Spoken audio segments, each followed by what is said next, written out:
பார், அவர்தான் இயேசு. நீதிக்காக பசியோடு இருப்பீர்கள் என்றானால் என்னிடத்திலிருந்து நிறைவு பெறுவீர்கள். தேவனுக்கு நீங்கள் முதல் இடம் கொடுங்கள், உங்களுக்கு எல்லாவற்றையும் தருவார்.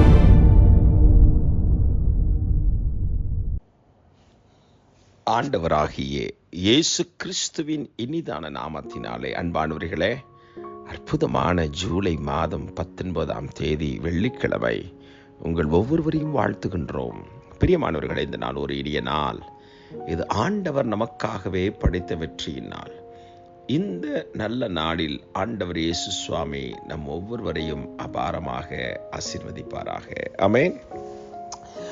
பரிசுத்த வேதாகமத்திலே சங்கீதங்களின் புத்தகம் 119ஆம் சங்கீதத்திலே நாம் வாசிக்கும் பொழுது 122ஆம் வசனம், உமது அடியேனுக்கு நன்மையாக துணை நில்லும், அகங்காரிகள் என்னை ஒடுக்க ஒட்டாதேயும்.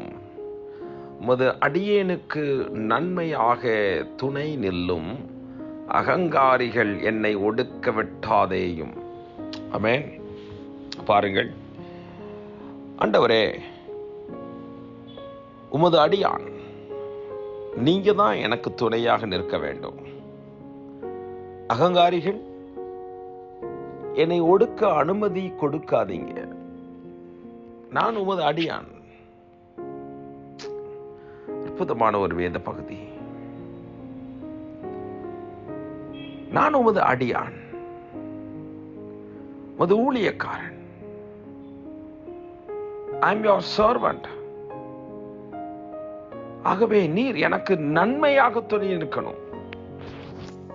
எப்படியா துணை நிற்கணுங்கிறது இல்ல, நன்மையாக துணை நிற்கணும். இப்படிப்பட்ட நல்ல ஜெபம்.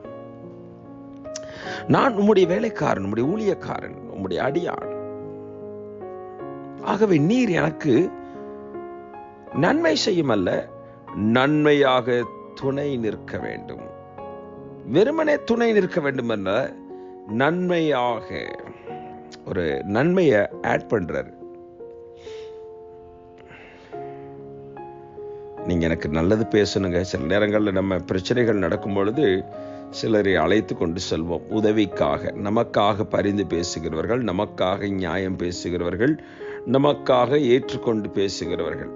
அப்போ அவங்க என்ன சொல்லுவாங்க, நம்மை பற்றி நல்லவைகளை சொல்லி சொல்லி சொல்லி சொல்லி எதிராளிகளை அவர்கள் வசப்படுத்துவார்கள். இங்கே தாவீது ஒரே வார்த்தையில் முடித்து விட்டார். ஆண்டவரே, இந்த உலகத்தின் மனிதர்களை என்னை பற்றி நன்மையாக பேசுவதற்கு நான் அழைத்து செல்வதை விட நீர் எனக்கு துணை நிற்கணும். ஆனால் நன்மையாக துணை நிற்கணும். அதுதான் சரியாக இருக்கும். காரணம், இந்த உலகத்தின் மனிதர்கள் உண்மையை பொய் என்றும் பொய்யை உண்மை என்றும் திசை திருப்புவார்கள். இருக்கிறதை இல்லை என்றும் இல்லாததை இருக்கிறது என்றும் பேசுவார்களே. இப்படி இருக்க ஆண்டவரே, நான் என்ன செய்வேன்? அவன் இப்படி ஜெபித்திருக்கலாம். நல்ல மனிதர்களை எனக்கு அருகில் தந்து நல்ல நல்ல சாட்சிகளை எழுப்பி என்னை பற்றி நல்ல சாட்சிகள் வரும்படி, அதெல்லாம் நேரடியா பாயிண்ட்டுக்கு வந்துட்டாரு. ஏன் போட்டு ஆண்டவரையும் குழப்பணும், தானும் குழம்பணும்?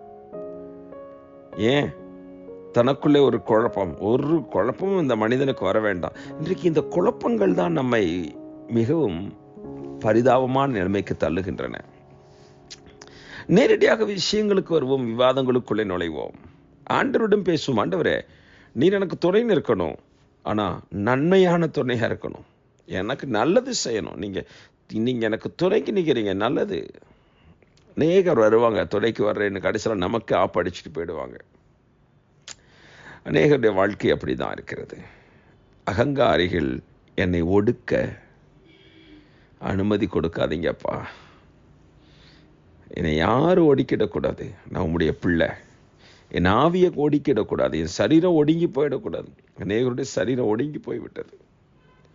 ஆண்டவர்களை விடுதலை செய்ய வல்லமை உள்ளவராயிருக்கிறார். இந்த நாள் ஒரு நல்ல நாள், இனிய நாள்.